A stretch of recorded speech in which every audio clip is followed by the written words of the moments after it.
Bonjour à tous, nous sommes actuellement au cœur du pavillon Chiens et Chats au Salon international de l'agriculture en présence de Mishka qui est dans mes bras. Elle est adorable et en plus elle ronronne, elle est trop mignonne. Alors dans ce pavillon, vous pouvez assister tout au long du salon à des démonstrations canines et félines et voir les plus beaux chiens et chats de chaque race qui sont présents ici sur le salon. Alors Mishka, est-ce que tu peux me dire comment ça se passe au salon, hein? Est-ce que tu peux m'en dire davantage sur ce pavillon? Bon, pas de réponse.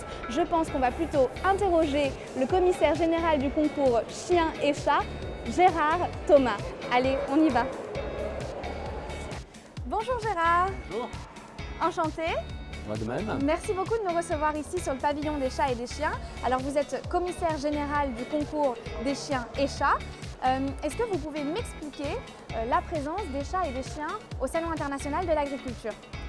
Oui, alors donc au même titre que les bovins, les porcins, les équins, les ovins, donc exactement la même chose. Nous avons les canins et les félins, c'est-à-dire les chiens et les chats. Ce sont des filières donc économiques intéressantes pour le monde agricole et l'économie agricole nationale. Donc ils ont tout à fait leur place comme les autres espèces. Pouvez-vous me parler justement un peu plus précisément de ce pavillon des chiens et chats? Alors, en ce qui concerne le pavillon chiens et chats, nous avons plusieurs secteurs, j'allais dire. Tout d'abord, nous sommes ici, là, la Société Centrale Canine, qui est l'organisme qui préside à la sélection des chiens. À côté, nous avons le LOUF qui préside la sélection des chats. Donc également donc, les zones de vie où sont les animaux avec les éleveurs pour être présentés au public, les rings où ils évolueront pendant les concours. Alors justement, que se passe-t-il sur le ring de concours chiens et chats? Alors lors du concours, il y a toujours 3 juges, c'est-à-dire un juge que l'on appelle, alors, pour les chiens, c'est ce qu'on appelle un juge all-round, c'est-à-dire un juge qui est à même et habilité par la Fédération cynophile internationale de juger toutes les races de chiens. Un juge de groupe, donc qui juge que le groupe qui est en compétition ce jour, et un vétérinaire donc, qui est là pour apporter la caution, si vous voulez, l'excellence sanitaire pour bien vérifier que les animaux sont indemnes de toute maladie et puis indemnes de tout problème pathologique quel qu'il soit.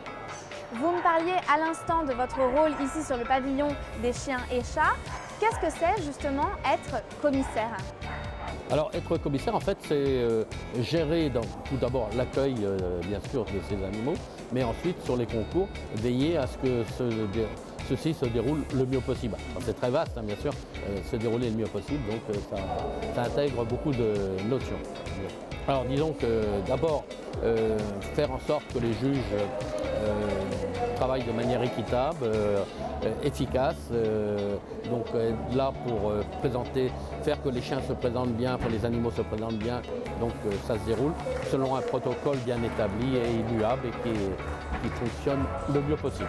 Merci beaucoup Gérard, merci d'avoir répondu à toutes nos questions, c'était particulièrement intéressant et dorénavant nous en savons davantage sur le pavillon des chiens et des chats.